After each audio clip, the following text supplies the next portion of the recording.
En fin. Sí, ¿puedo contarle algo a Enor? Yo tengo guardado, bueno, esto César lo sabe. Ah, Yo tengo a César guardado en mi teléfono como César Maligno. Ya hay muchos César en la ciudad en la que vivimos. Y la gente sabe inmediatamente a qué me refiero. Cuando yo digo, bueno, ¿y César? Y me dicen, ¿qué es César? Y digo, César Maligno. Y me dicen, ah, ya veo. Y me encanta, ¿sabes qué? Es una de mis cosas favoritas de ti, el hecho de que puede ser reconocido popularmente como César el Maligno. sí, bueno. Y es por una sola anécdota, por cierto. Sí, una anécdota infame que, de la que tengo bastantes formas de defenderme. Pero Fuiste maligno una sola vez y ya fue suficiente. Sí. Sí. Una vida de pureza y un instante de maldad y ya eres César el maligno. Y ahora es el César maligno. Por supuesto. Pero bueno, cosas Para mí siempre serás aquel que puede matar con sus manos. Es un epíteto que me divierte mucho. Pero eso no ayuda a tus nombres. Eso no César ayuda a Maligno. ser, claro, César el maligno. Bueno, hay otro asunto gracioso y es que, claro, hay una talla que tiraba Enor, y es que una vez estábamos hablando de que Latinoamérica no es tan peligroso visitar, ya venir de visita. Entonces a esta gente de Europa le da miedo,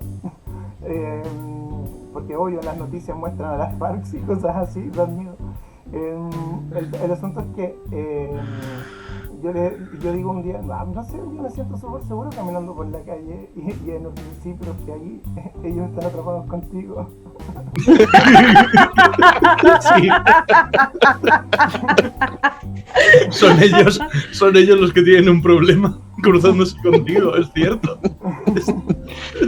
Bueno, la verdad es que no, pero me gusta que lo perciban así porque me suma puntos de entendimiento. Exacto. En fin, comenzamos entonces. Bienvenidos al Rincón Munchkin, level 31, el podcast oficial de la agrupación cultural Barco de Papel. Con ustedes el narrador Manchego.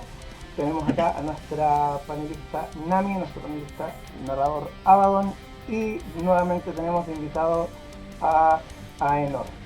Como verán, Secuestrado. somos gente pobre que solo usa un tipo de ropa a la semana. Es que esta es nuestra ropa de jueves. Claro, todos los jueves. Tenemos la marca de jueves en todas nuestras poleras, en todos nuestros pantalones, ropa interior sobre todo. No se nos vaya a cruzar antes. Si no, Yo no vayan tengo- a pensar que está grabado, por favor. No, ¿cómo se le ocurre? Estamos en vivo y en directo. En España es típico tener muchas camisas, pero todas son así de cuadros. Eso es común de heteros también. Tener camisas de cuadros. Es como el armario de Bart Simpson, que son todas iguales. Pero es que están de oferta, pero 3x1. Estás defendiendo lo indefendible. Esta es la colina en la que voy a morir. Esto es verdad. Antes de tocar el tema, esto es verdad. Tengo un amigo que todas las cosas se las compra a dos. Todas las poleras, todo se lo compra a dos. O se lo compraba, no sé todavía. Pero en su momento, Peña, saludos. No sé por qué, pero yo sabía que estabas hablando de señor. Pero era básicamente porque él quería poder ocupar lo que él quería en el momento que quisiera y no quería que la lavandería fuera su problema.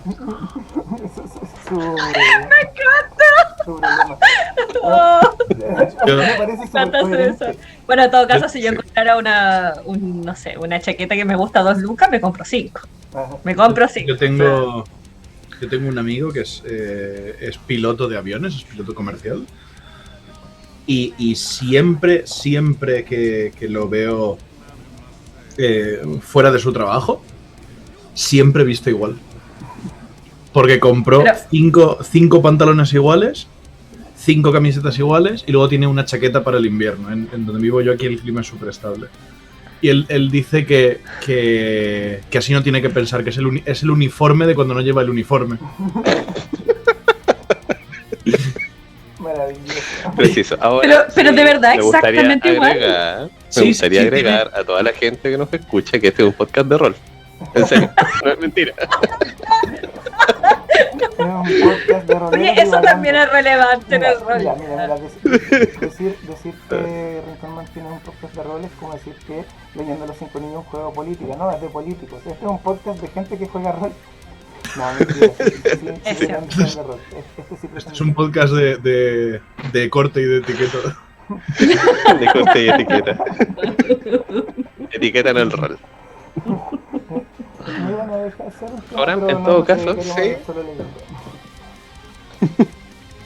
No sé, igual hay hartos juegos que se pueden meter harto el tema de la etiqueta y la costumbre, sobre todo juegos que juegan harto a llevarte a otra cultura.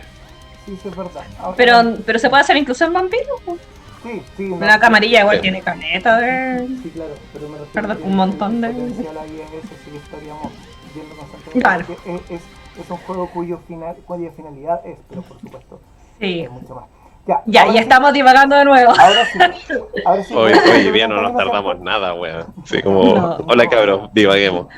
Como así. Un día vamos a llegar al capítulo, no sé, nivel 80 y vamos a decir, no, hoy día no tenemos tema. Hola, ¿cómo estás? No, pero hablando en A propósito, serio, ¿alcanzaste siquiera a dar todos los agradecimientos, y César? a eso es lo que voy a ver. La música que están escuchando es el disco Winter is Rocking de Rockeus Project.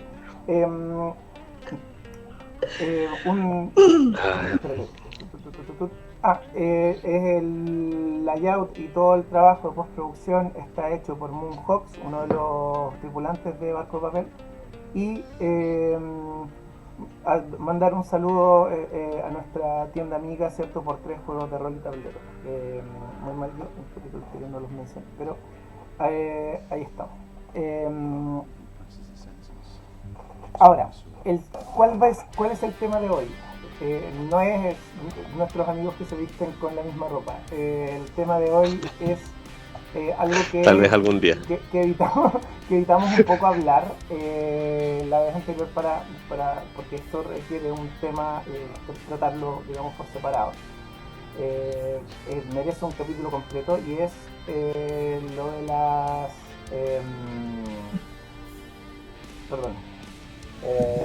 los recursos de seguridad que puedes incluir en tus mesas, ¿ya? Que puedes, de hecho, a mi gusto que deberías, ¿ya?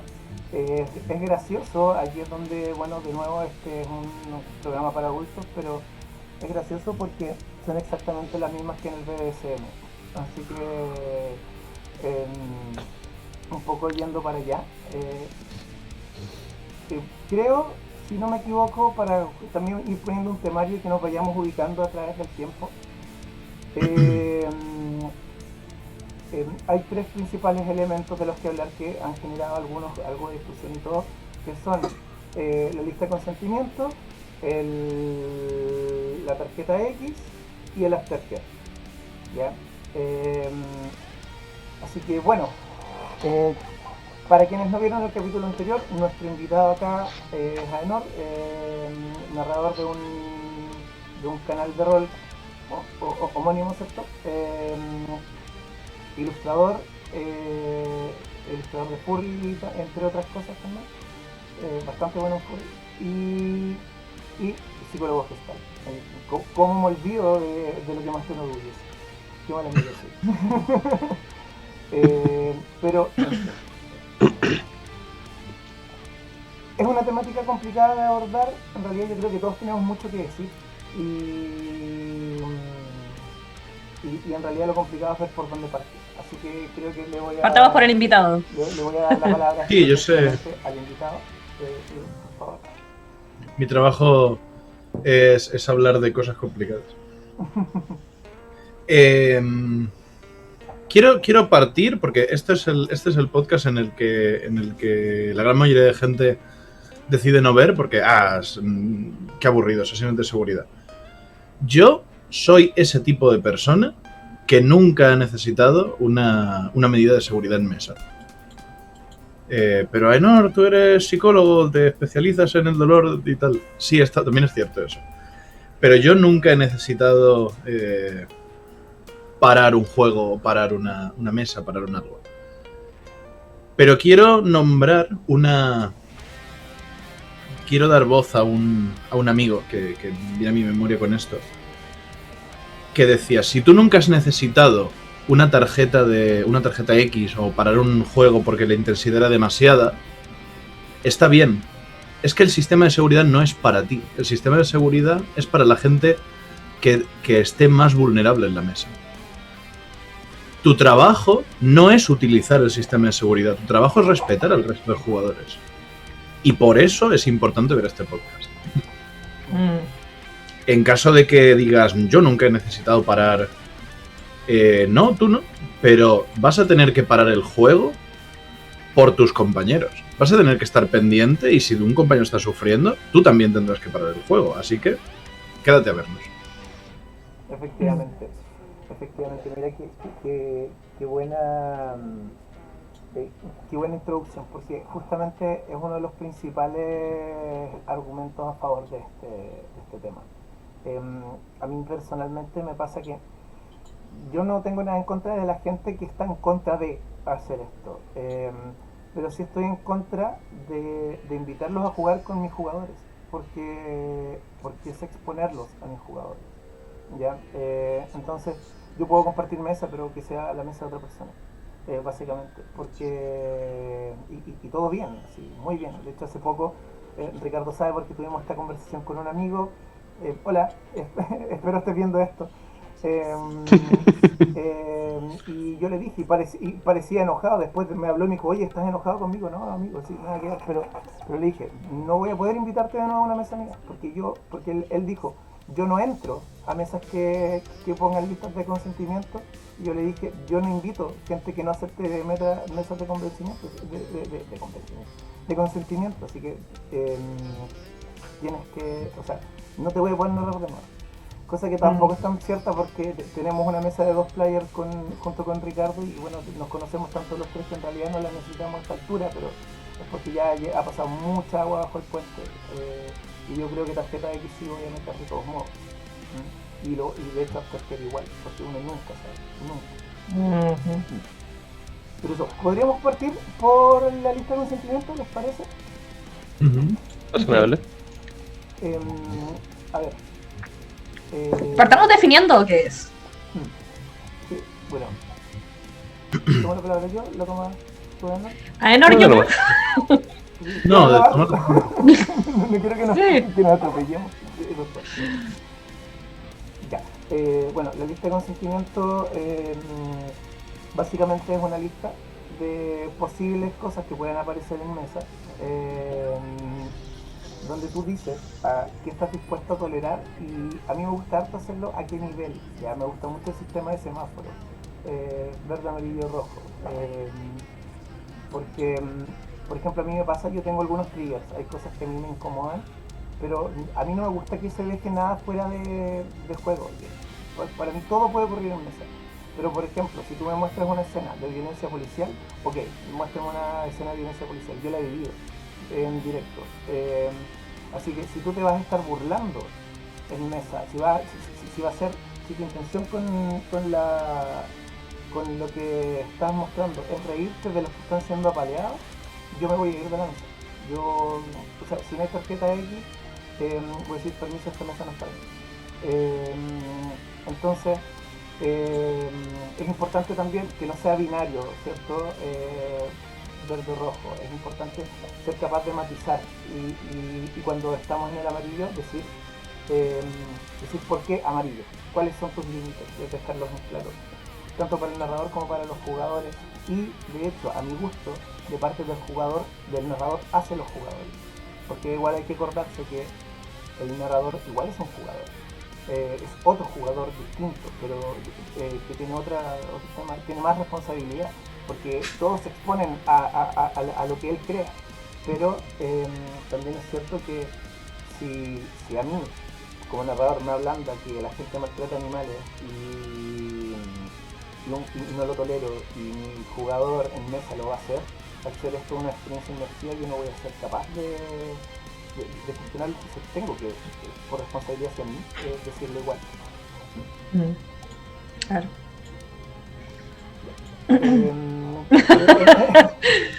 A mí me gusta mucho el uso de, básicamente, de poner un listado, pero también preguntar qué es lo que creen que falta. Eh, Hay listados en internet de cosas, de posibles triggers. em, eh, y bueno, es un asunto importante. Ainor, me gustaría preguntarte, ¿qué consideraciones sueles tener? ¿Qué cosas sueles mencionar en tus listas también? O si es que no usas listas, pero etcétera. Puede ser porque esto se puede hacer a través de una entrevista, etcétera. Ujú. Yo suelo... A mí, la visión clásica de los trigger es un tema que nombro en partida y me va a hacer llorar. Pero a mí no me gusta utilizar ese... Me va a hacer llorar, me va a hacer entrar en ansiedad, entrar en lo que sea. A mí no me gusta utilizar eso porque la gente, en general, los jugadores no tienen el nivel de conciencia necesario para saber qué cosas los ponen en estados de pánico, en estados de ansiedad. O sea, es que eso son años de terapia. Entonces, la fórmula que me gusta utilizar a mí es qué temáticas no te van a resultar divertidas en mesa. Porque si no te van a resultar divertidas en mesa, da igual que no te hagan entrar en pánico. No deberían estar en mesa, porque la mesa entiendo que es para divertirse, aunque la diversión para ti sea el terror, o sea... Entonces, estamos jugando llamada de Cthulhu, estamos jugando ratas en las paredes. Vale, pues a mí la violencia sexual no me divertiría. ¿No? El terror basado en la violencia sexual no me va a hacer que me lo pase bien en esta mesa.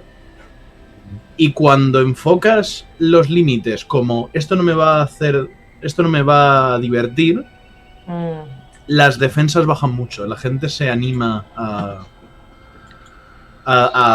decir, vale, pues si es, ya no es cosa que me vaya a destruir psicológicamente, sino es cosa que no me va a divertir. Vale, pues la tortura no me va a divertir. O la violación no me va a divertir.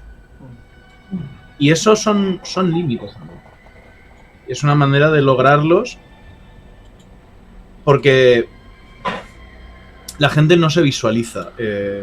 No tiene registrados qué cosas les provocan un ataque de ansiedad. Puede que ni siquiera lo sepan. Sí. No, perdón, es que la verdad es que yo ya... creo que de los 4, por lejos, soy la que tiene muchísimo menos experiencia como máster. Así que yo creo que para este capítulo tengo más preguntas que aportes que hacer. Así que voy a abortar con eso. En su experiencia, ¿cuáles son como los temas que se han repetido más como para que otros másters que estén empezando también los tengan en cuenta, que puede que no se les ocurra? Fobias. Claro. Fobias principalmente porque es como natural pensar que, claro, la violencia sexual va a ser un trigger para mucha gente, obvio. Pero nunca sabes cuándo las arañas van a ser un trigger. Cuando describes un monstruo que es una araña y una persona en tu mesa entra en pánico, y tú no tenías cómo saber que tenía aracnofobia, es como... Sería súper bueno saberlo antes. O los payasos, o no sé, las alturas. Qué sé yo, sí. Al final el rol, como decía el César, es una experiencia inmersiva. Y si las personas en tu mesa se están imaginando muy vívidamente lo que tú estás describiendo y le describes muy vívidamente algo a lo que le tienen fobia, obviamente va a ser un problema inmediato. La crueldad animal es también un tabú generalizado en las mesas que... Nunca he jugado con gente a la que no le moleste la crueldad animal. Ya no hablo, yo para mí no hablo de me genera un problema de ansiedad, es me molesta. Entonces, si a mí me molesta la violencia, la violencia animal es suficiente como para banearlo en partida.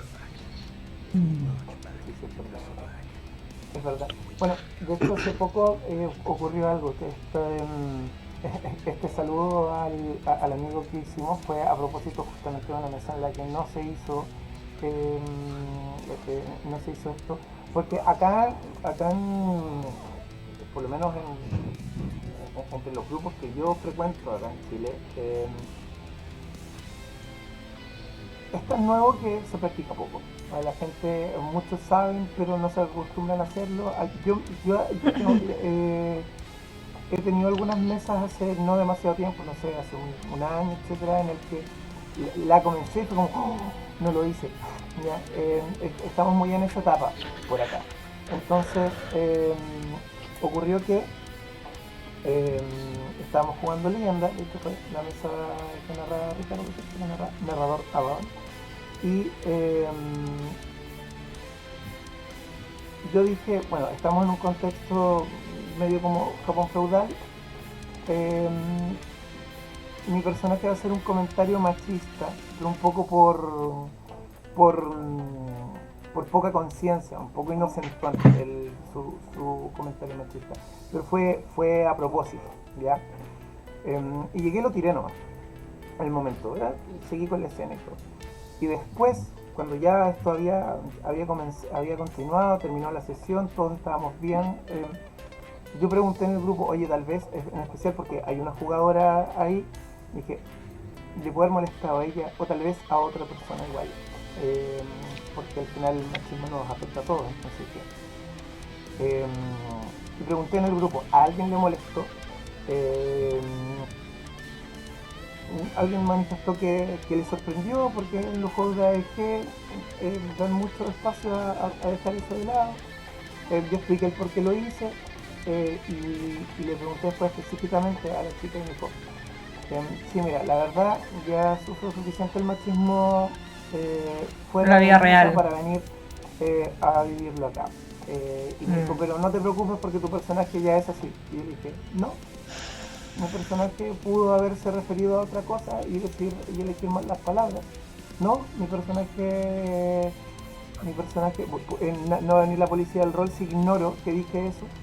Y mi personaje puede no ser así, porque no es algo central en mi personaje ser machista, es algo central en mi personaje ser inocente, ¿ya? Es ser torpe socialmente incluso, ¿ya? Porque él lo que tiene él es una persona ansiosa, tiene otras cosas que son importantes para la construcción del personaje, así que no te preocupes, no lo voy a volver a hacer. Pero y ese daño no sé si se alcanzó a hacer daño, pero eso se pudo haber evitado. Menos mal, insisto, no fue nada irreparable, pero sí pudo haber sido una persona más sensible con el tema. Sí le puede haber arruinado por completo la diversión durante ese día, por último. O sí puede haberle generado antipatía para siempre, yo. Entonces, ninguna de esas cosas son escenarios que nosotros queremos dentro de nuestras mesas. No sé, eso lo considero relevante. Igual tenía otra pregunta respecto a la lista, porque, claro, uno a veces se lo imagina como una lista así como de checar, pero ustedes ya hicieron el alcance de que no necesariamente tiene que ser así, que incluso puede ser un rango de tolerancia o intolerancia respecto a algún tema. Y yo siempre me he preguntado en un caso súper hipotético, porque no me ha pasado nunca, el cómo manejar, por ejemplo, situaciones de discriminación cuando tú como narrador y como persona en realidad no vives ese tipo de discriminación de forma diaria y constante, y por lo tanto hay la visión que tú tienes respecto a la discriminación es mucho más como in your face, es como mucho más caricaturesca, incluso se podría decir, de cómo se supone que funciona, cuando las personas que realmente sufren ese tipo de discriminación específica sufren microdiscriminación cada día de su vida. Entonces, claro, y ahí se conecta un poco con lo que mencionaba César, o sea, para ella no fue, claro, no le provocó, ¿cierto?, el irse inmediatamente de la mesa, pero fue eso, fue como, ese tipo de...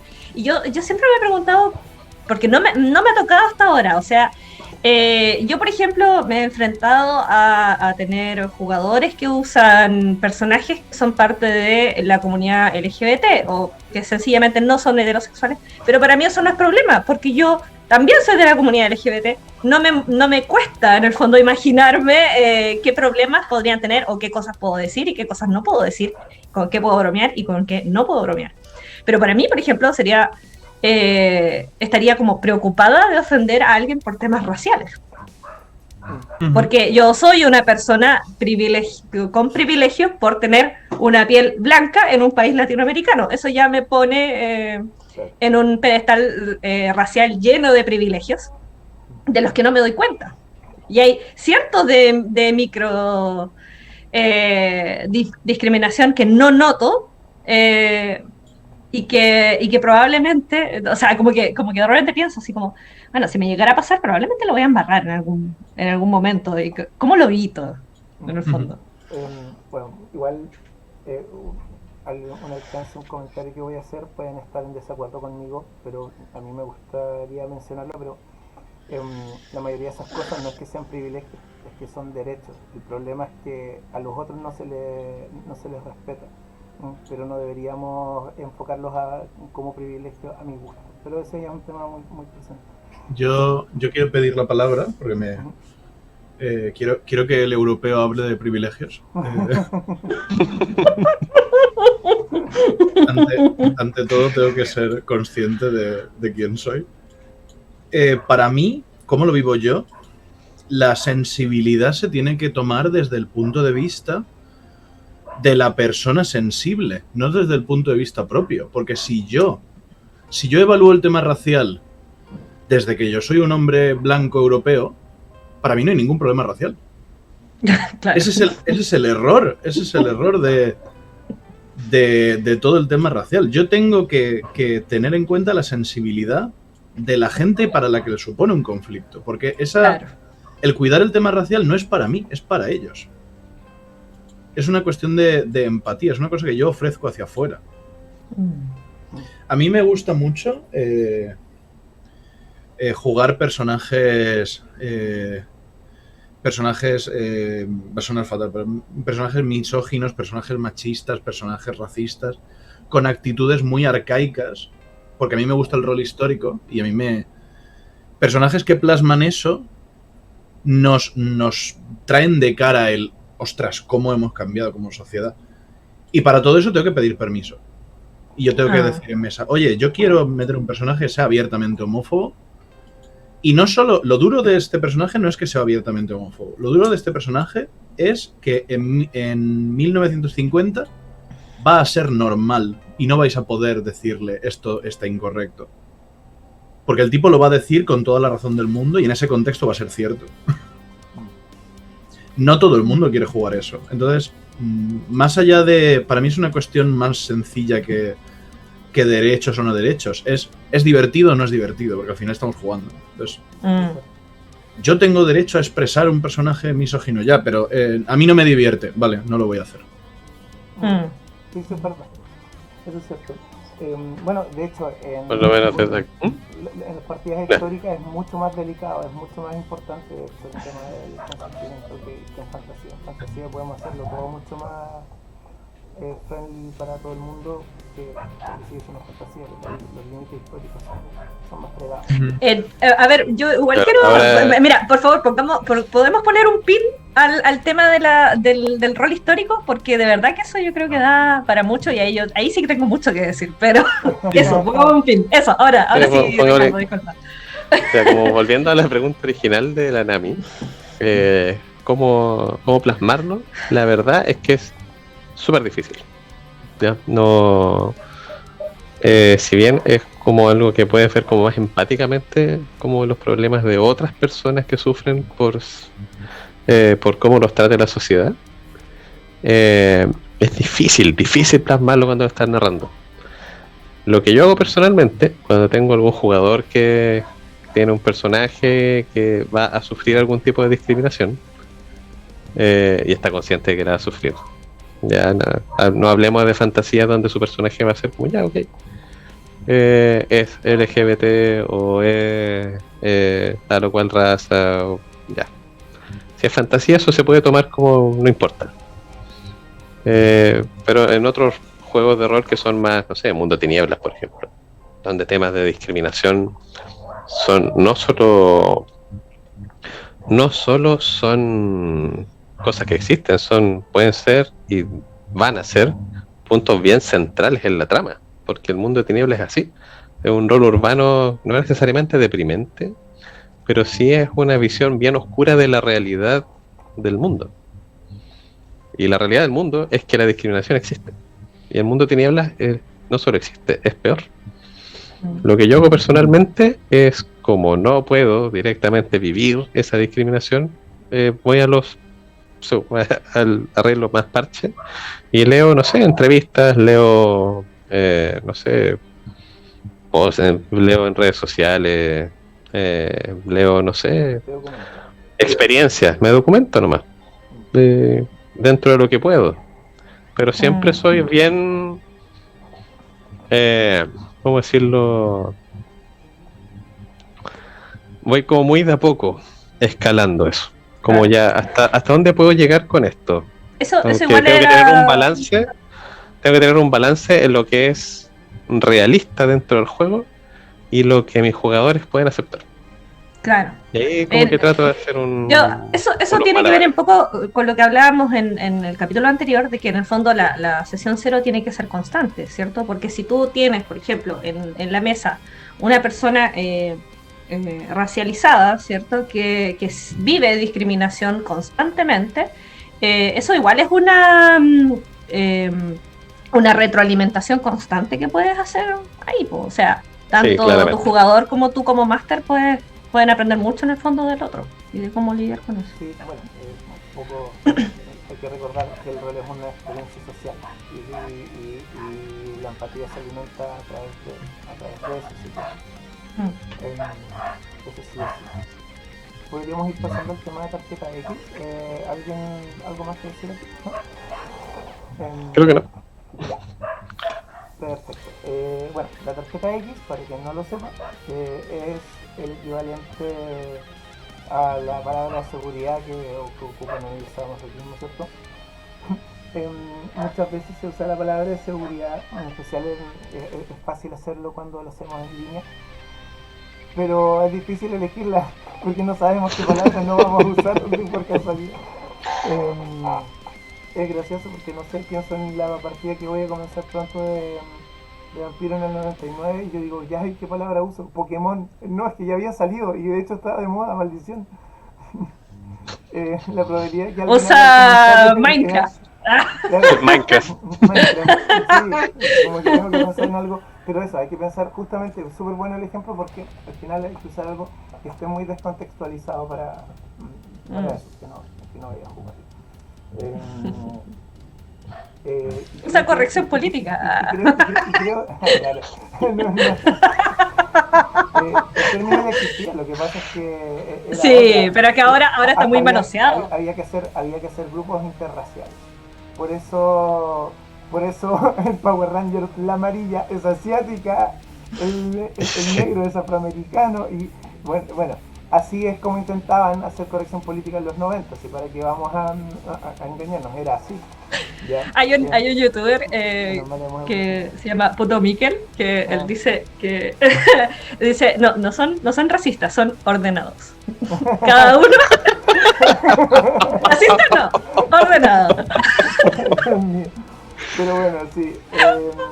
El tema es que eso conecta bien con algo que decía Enoch, y es para mí tiene que, si vas a usar la lista, tienes que usar la tarjeta X también, bueno, si no más todavía en realidad, pero van muy de la mano porque el jugador puede no saber lo que le afecta, o a qué nivel le afecta, o le pudo haber pasado algo entre medio. Para mí lo más importante de la tarjeta X es conocer las debilidades de ese sistema. La tarjeta X no te exime de cuidar la mesa. Porque hay gente que dice, yo voy a narrar cómo violan a este niño y como tienen la tarjeta X, ellos ya me pararán. Es como, no funciona así. La tarjeta X no te exime de hacer el resto de cosas. para algunas personas es muy conflictivo de tener una partida por una cuestión de sensibilidad personal. Porque se sienten mal, porque se sienten que están quitando diversión a los demás, porque hay una serie de procesos porque sienten vergüenza. Entonces, la tarjeta X es una buena iniciativa, pero está muy limitada. Tiene fallos. Y no es... Yo la he visto usar como excusa para cosas que no se deberían haber hecho y quiero explicitarlo. No es la excusa del máster para hacer... Es un elemento más.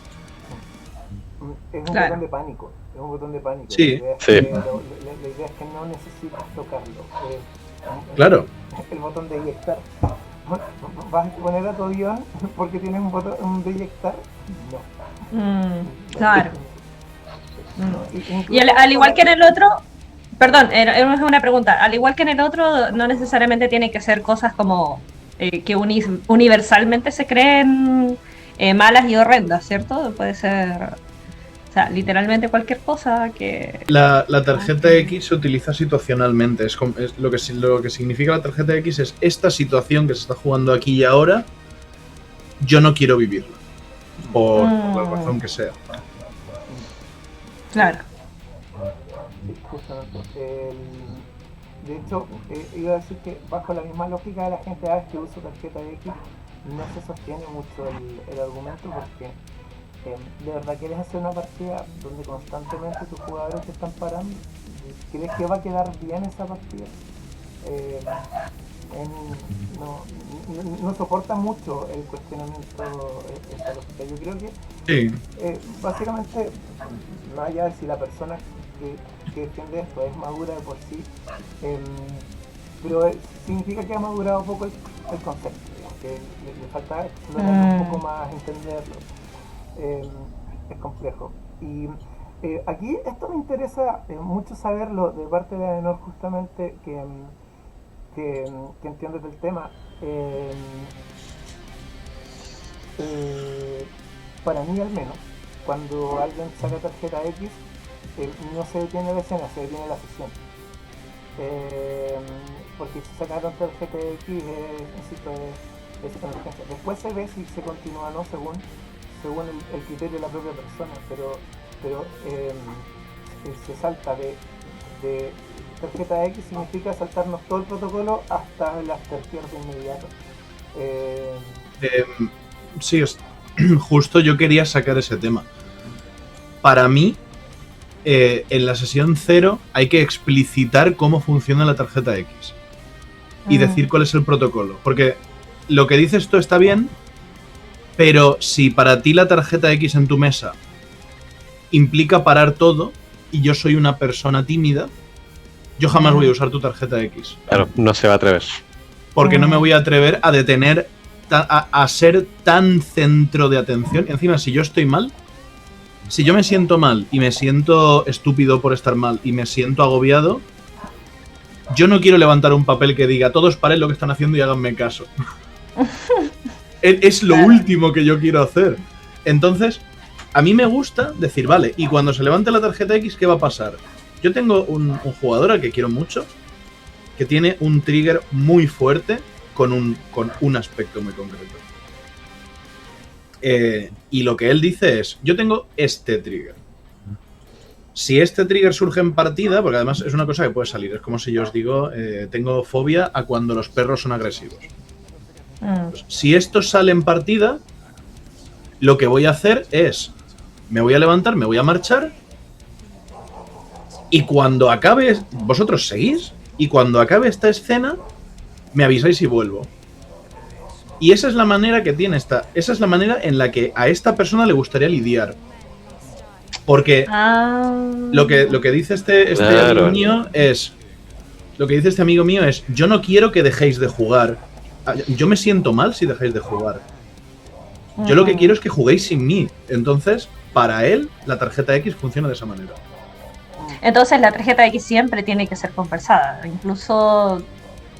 Y tiene que ser, o sea, no necesariamente tiene que ser una regla que funcione para todos los jugadores, se puede conversar con cada jugador Claro, Porque y y llegar a un acuerdo y decir, vale, vamos a saltar la escena, vale, este personaje saldrá y no jugará. Hay gente que prefiere que jueguen los demás.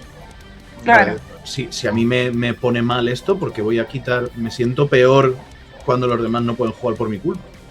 De hecho, a mí me pasó hace muy poco, me pasó por primera vez jugando rol que llegué a un punto en el que dije, no, esto no, yo no lo puedo jugar. Y fue precisamente jugando Mouse Guard. Y bueno, como yo estaba jugando con Adon y Adon lo conozco hace muchos años, así que yo, claro, pude decirlo en el momento, pero yo en el momento igual pensé, si esto me hubiese pasado con alguien que yo no conozco, hubiese sido horrible para mí, porque no hubiese sido capaz de verbalizarlo, porque además que era algo muy tonto. Estábamos jugando Mouse Guard y generalmente cuando uno se imagina jugando Mouse Guard, ¿cierto? Siendo un pequeño ratoncito, tú te imaginas, no sé, lechuzas gigantes o qué sé yo, generalmente son como aves o mamíferos o marsupiales los que te imaginas. Y estábamos conversando sobre cosas que podrían surgir en el camino, y uno de los jugadores mencionó insectos, arañas, hormigas, y yo dije, no, como que nunca se me ocurrió que eso podría ser como un problema para mí, hasta que alguien lo mencionó, y yo automáticamente dije, no, por favor, y como que le dije, no hagas eso porque yo no puedo. Y no me di cuenta que iba a ser un problema hasta que llegó el momento. Pero después pensé, así como, si me hubiese pasado con otro, me hubiese quedado callada, porque me hubiese dado vergüenza decir, así como, no quiero jugar esto. Qué bueno que lo dijiste porque y de hecho tal vez gente que vaya a jugar Mouse Guard tenga que tenerlo en consideración siempre cuando lo vaya a narrar, porque de partida los ratoncitos son apicultores. Sí. Abejas gigantes, y hay gente que le tiene. Sí, mira, el tema de las abejas no me afectó, pero cuando pensé como en arañas, hormigas o cosas que tienen como patitas sus mascotas son insectos. Es común que tengan un escarabajo o cosas así, entonces efectivamente no voy a ahondar más, pero pero el tema es ese, si alguien va a jugar Mouse Guard, va a narrar Mouse Guard en realidad, tenganlo en consideración, porque la fobia a los insectos y otros bichos rastreros es algo muy eso fue lo heavy, es que después uno de los jugadores que también comenzaba más adelante me dijo, es que les tiene, de veras que le tienes fobia a los insectos, y yo le dije, no le tengo fobia a los insectos. En mi vida normal, los insectos no me asustan. Cuando los insectos son así, no hay ningún...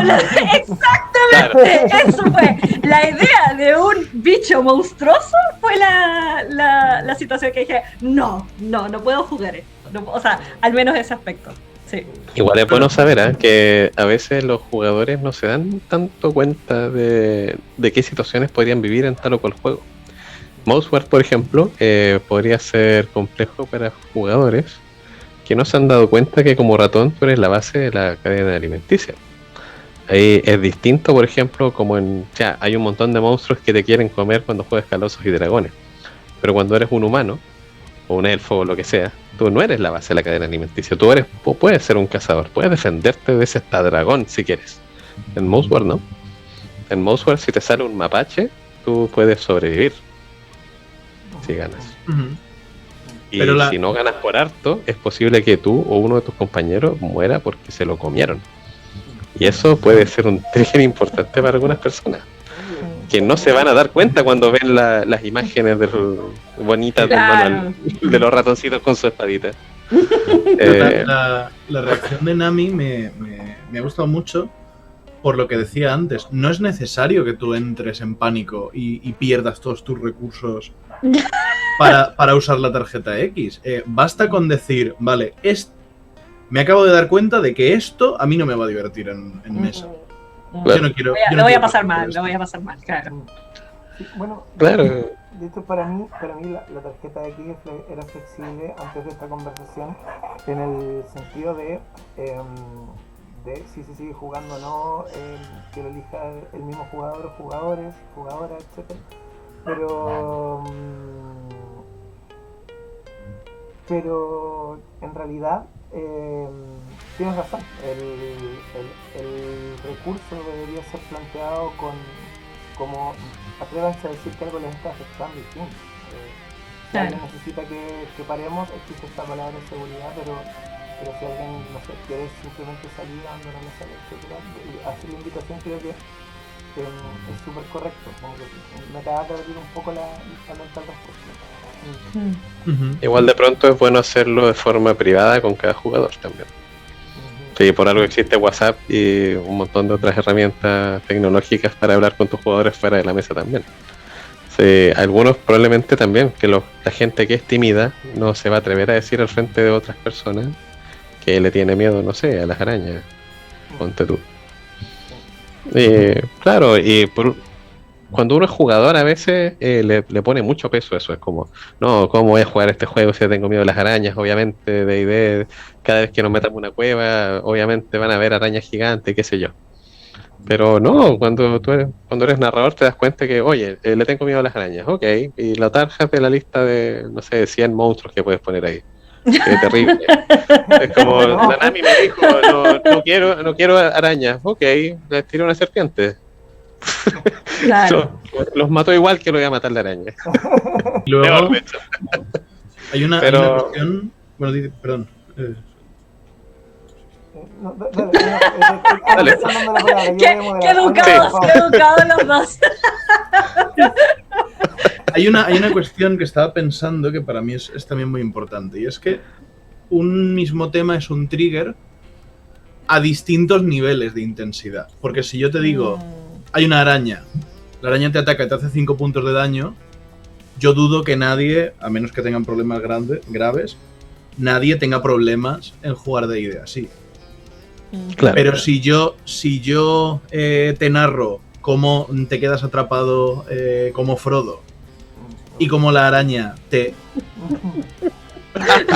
Si yo narro cómo los esqueletos te atrapan y te empiezan, y narro con detalle cómo te empiezan a cortar las piernas y cómo ya nunca más vas a tener piernas, eso es mucho más susceptible de modificar el estado de ánimo que si yo te digo, el esqueleto te corta las piernas, adquieres el estado fade cojo. Sí, es que ese es el tema. Ahí hay que tener cuidado porque tú de repente puedes ver a una persona que no sabe que tiene un trigger, pero tal vez tiene un familiar diabético cercano que tuvo que vivir una amputación. Entonces es difícil. De hecho, una vez hablaban en un podcast argentino sobre rol, una vez iba escuchando un ejemplo muy bueno que siempre cito. En un evento, nadie se conoce, llegó un individuo a narrar y en la escena en una escena, un rol para adultos, hubo un aborto. Y resulta que 2 de los jugadores eran una pareja que acababan de sufrir un aborto y estaban yendo a eso para distraerse porque estaban mal. ¿Ya? Es duro, es súper duro. Entonces, tener esos recursos de emergencia es importante. Y a veces uno es inocente y asume que el de al lado no se va a afectar por algo y está mal. O simplemente es considerado, no siempre es inocencia. Igual yo creo que es importante apuntar que yo igual lo pienso como en mi rol pedagógico y es algo que tengo como súper internalizado. No pongas en duda porque un jugador no quiere hacer algo. No preguntes por qué nomás, no nomás. No, es no nomás. Entonces, claro, porque hay gente que ¿pero por qué? ¿Pero qué tiene que ver? Y no sé qué. No, porque es un estado súper vulnerable. Entonces, tú no estás en posición de estarle preguntando detalles a la persona que incluso en un caso grave podría estar reviviendo una situación traumática. Sí, porque el consentimiento es en ambas direcciones o no. Para mí, el mecanismo de seguridad primero y más básico es leer la mesa y ver a la gente que tienes delante. Yo invito a los espectadores a volver 5 minutos atrás a cuando estaba diciendo lo de la criatura que te atrapa. He visto a Nami y esqueletos.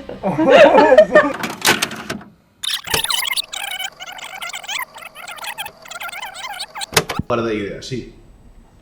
Claro. Pero si yo te narro cómo te quedas atrapado como Frodo y como la araña si yo narro Se lo noté y ha sido y se agradece. y es un ejemplo súper sencillo y eso es un mecanismo de defensa, de protección. Yo no tengo por qué. Yo en este momento no tenía por qué poner ese ejemplo. Y también ha sido un poco torpe por mi parte, pero he dicho, cambiamos a esta cosa porque. ¿Por qué? Porque estoy viéndoos, porque estoy interactuando, estoy aquí vivo, no estoy. Os estoy prestando atención. De hecho, por lo mismo, una recomendación a los que juegan rol online, no jueguen con cámaras apagadas. Sí, eso es importante para mí. Y narrador mira las cámaras, ¿sí? Porque, por ejemplo, a mí se me olvida a veces que la gente no tiene 2 monitores porque yo ya estoy muy acostumbrado, entonces miro a mis jugadores todo el rato y miro el tablero de juego. Pero un narrador chequea constantemente el estado de tus jugadores. Porque tú, insisto, tú no sabes, el día de mañana puede haber algo que no es fuerte para la mayoría de la gente y efectivamente sí. Sí, el otro día en un foro estaban preguntando como de las cosas que más les molestaba a los narradores de jugar online y todos hablaban como del sistema y me acuerdo de una persona que posteó, por favor prendan sus cámaras, si somos todos feos, ya sabemos. Ya basta de eso. Sí, es verdad. Bueno, y el último tema, para que tampoco nos quedemos cortos con el tiempo, el aftercare. Y de hecho a mí me gustaría abrir el tema si nadie tiene algo que decir respecto al otro o no pasa a llevar a nadie con mi intención. Un poco hablando de algo que me pasó hace poco, es que el asunto del aftercare me llegó ligeramente porque hace poco yo lo necesité y no lo tuve.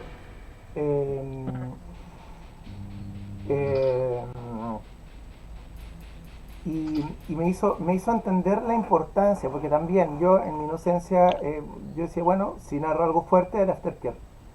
Y es como, tú no sabes cuando algo fue fuerte para el otro. Y claro, es una experiencia inmersiva y de repente pasa como lo que me pasó a mí, que de hecho lo voy a contar. Estábamos jugando leyenda, mi personaje hizo seppuku, o sea, básicamente roleó un suicidio. Hubo otros seppukus en mesa, terminó la sesión y el narrador dijo, bueno, me voy. Y quedé así, ok. Y en el momento dije, ya, ok, terminó la mesa. Wow, fue un final intenso, ya, mira, me divertí, ok. Cerré, pero después de eso yo tuve una conversación importante, una conversación delicada con otra persona y terminé llorando. ¿Está mal llorar? No, pero claramente dificultó un poco mi comunicación con la persona porque como era un tema delicado me tocó en muchos puntos. Y ahí yo dije, no, pues es que el aftercare tiene que ser siempre. O sea, si tú terminas, si tu mesa quieres que termine a las 5 de la tarde, ok, a las 4:30 tú paras de narrar. Y si alguien se quiere ir, bueno, que se vaya, pero debería ser siempre. Y ahí me di cuenta que, claro, no, siempre no. Porque esta persona no me quiso hacer daño, no quiso ser desconsiderada. Probablemente estaba igual que yo. Aunque bueno, después de 12 seppukus tal vez yo igual lo hubiese hecho, pero es relevante por ese asunto. Perdón, pero igual quería, para dejarlo claro, ¿qué entienden ustedes por aftercare? Para mí básicamente es que no te quedes con la sensación que te dejó la mesa al terminar. es tener un espacio de comunicación humana con el resto de los jugadores un rato. Porque insisto, yo de modo inmersivo, yo me disocio mucho de mis personajes, pero aún así vivo esto y estaba con la emoción de todo esto y veo la muerte de otra persona que mi personaje había comenzado a valorar y un montón de cosas y bla, y termina la sesión y pum, la gente se esfuma. Entonces yo me quedé en ese estado emocional y en ese estado emocional tuve que enfrentar el mundo afuera. Entonces la idea es que soltemos el estado emocional porque no te pasó a ti. Y al final es eso. De hecho, Ainhoa habló de eso en un taller en un momento, sobre que hay gente que le intimida un poco el tema del aftercare porque siente que no tiene competencia. No sé, como que tuvieras que ser psicólogo para hacer un poco y en realidad no es tanto. No, para hacer aftercare lo que necesitas tener es calidad humana. Es poder decir, te escucho. Una de las sesiones que han necesitado aftercare que yo he dirigido fue la muerte de un NPC. Y el NPC moría de una manera muy poco apropiada para Mundo de Tinieblas. Moría de forma súper realista, porque moría y no pasaba nada. Y el que no...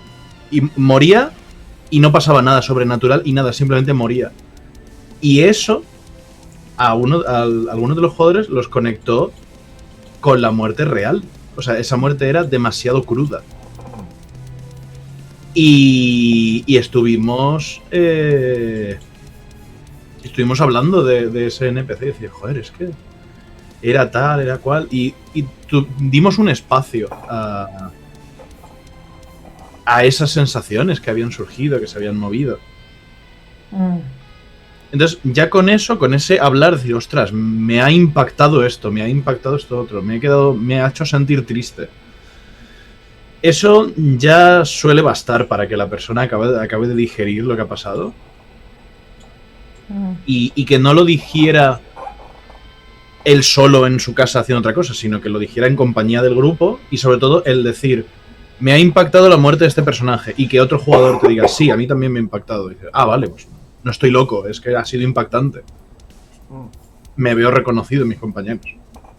Sí. Eso igual quería preguntar, o sea, el aftercare tiene algún, o sea, por lo que entiendo, no tiene tampoco una estructura demasiado rígida y se puede hablar, o sea, tanto de la partida en sí, si es que se necesita hablar, como también el ir conectándose poco a poco con el mundo real, como pasa en el aftercare del BDSM, sí. En el que tú te ocupas, ¿cierto?, de una persona, puede ser físicamente o también a través de conversación casual.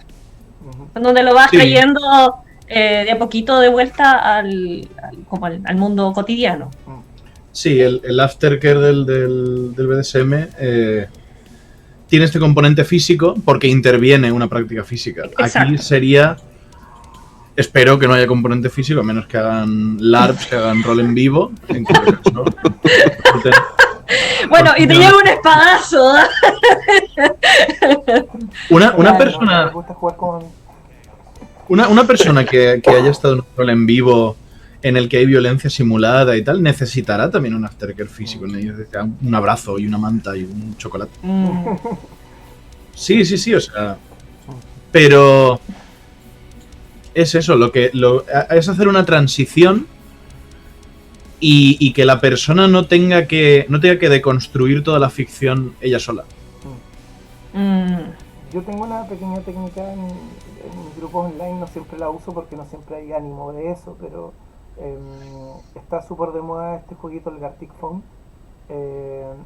Entonces lo meto un poco como dinámica de grupo. Un poco para los que no lo conocen, es un juego en una página web donde es jugar al teléfono descompuesto. Entonces tú escribes algo, una escena, algo así, otra persona del grupo le llega random tu escena que propusiste y la dibuja. Y otro ve el dibujo y escribe qué es lo que cree que había. Y así hasta que todos han interactuado con tu escena. y se va viendo después cuál fue el desastre que fue quedando hacia abajo y la gente se ríe y todo lo demás. Y de hecho lo hacemos como dinámica del juego, porque decimos, ya, pongamos nuestra escena favorita, pongamos bla bla bla, hablemos de esto, y después ya, tema libre, y lo vamos soltando. Y me sirve mucho, en especial con los niños. Yo juego rol con niños, y de repente a mí me pasó una vez que en una escena triste una niña quedó llorando. O sea, ella necesitó un poco de cuidado. Y en otra escena muy buena, la misma niña se emocionó y lloró también, cosa que puede ser positivo, pero aún así tiene que comenzar a reconectarse con el mundo. Entonces, no necesariamente tienen que ser un juego, si insisto, pueden ver videos de ponis, pero No si vas a jugar My Little Pony. Eso lo va a hacer muy triste. Esa es la dinámica del juego. Yo creo que es algo que es algo positivo. Yo eso igual quería aportar así con mi granito de arena, poca experiencia. Cuando yo empecé a masterear rol, obviamente yo cuando terminaba de masterear, como era algo que estaba recién involucrándome, yo quería saber qué pensaba la gente de la forma en la que yo mastereaba y cómo podía mejorar. Entonces cuando terminaba las sesiones de rol siempre preguntaba así como, ya, ¿qué les pareció? ¿Cómo estuvo? Y me daban feedback y yo iba ahí anotando mental o gráficamente para ir mejorando la mesa. Y efectivamente yo también empecé a jugar con niños más pequeños cuando empecé a hacer taller. Y perdí esa costumbre. Perdí la costumbre de preguntarles a las personas qué les parecía, sino que terminaba y yo les decía, bueno, nos vemos la próxima sesión, adiós. Y empecé ahora, hace poco, a tomar la costumbre de nuevo. Y sigo jugando básicamente quitando y poniendo personas con el mismo grupo con el que jugaba originalmente, que eran muy chiquititos cuando partieron, ahora están un poquitito más grandes. Pero ya nos conocemos lo suficiente como para que ellos ya han sido capaces de decirme, ¿puedo decir algo con mucho respeto? Y yo, sí, por supuesto. Y sabes que me han dado tips súper buenos, me han recordado cosas que yo había olvidado, que tenía que hacer y que no había hecho. Y yo creo que va a ser algo que voy a dejar para siempre como máster. O sea, cuando termina el juego, preguntarte a mis jugadores, ¿qué pareció el juego? Eso. Bueno, al final el tema de los testers es eso, y que no les intimide hacerlo. Claro. No tienen que transformarse en el terapeuta de hecho, todo lo contrario. No, sí, ojalá no, de hecho. Terapeuta porque no, como dijo muy bien en un video en su propio canal, el rol no es terapia. Ya, el rol hace bien, pero no es terapia. Es un vídeo que dice ¿cómo conseguir que el rol sea terapia y por qué no es buena idea. Claro. Me mandaron a mi jugadora a ver el video, por cierto. Sí, bueno, sí. No, pero tengo una jugadora que hizo un personaje muy similar a ella en la vida real. Y yo no había cachado que no la conozco más tanto en persona. Después me di cuenta y fue como... y ahí tuve que, de hecho, aplicarla necesariamente en Mundo Tinieblas más encima. La tarjeta X, de hecho. Era un juego de magos. Y he tenido también que ir ajustando un poco la campaña como para tener un poco de cuidado con esa jugadora en particular y todo.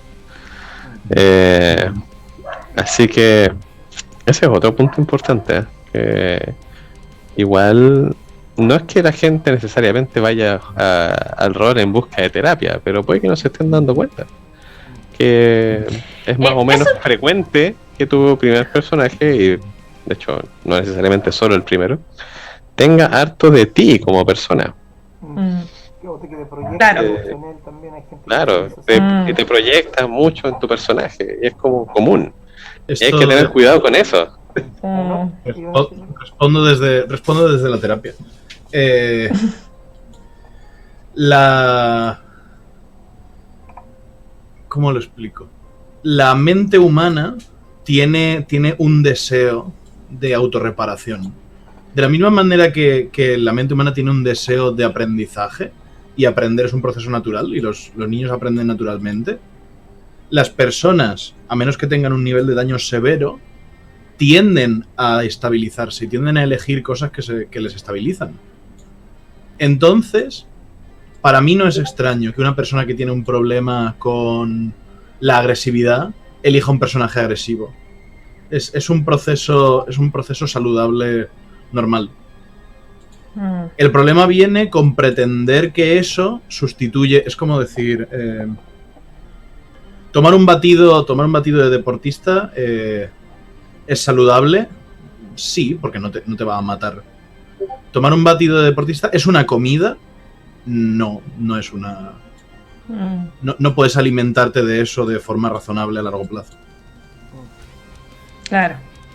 Pero sí, de hecho, si tú coges una persona y analizas todos los personajes que ha interpretado a lo largo de los roles que ha hecho, en todos hay temas que se pueden trabajar en terapia que se han proyectado ahí. Sí, es cierto. Uy.